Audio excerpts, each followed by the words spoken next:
হুম, কথাটা অদ্ভুত, তবে এটাই বাস্তব।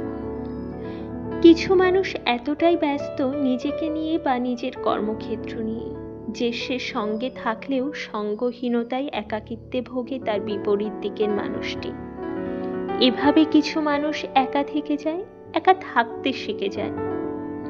আবার কিছু মানুষ অদ্ভুতভাবে শারীরিকভাবে উপস্থিত না থেকেও, সঙ্গে না থেকেও রয়ে যায় আজীবন সবটা জুড়ে একটা মানুষের হৃদয়ের চিলেকোঠায় নীরবে।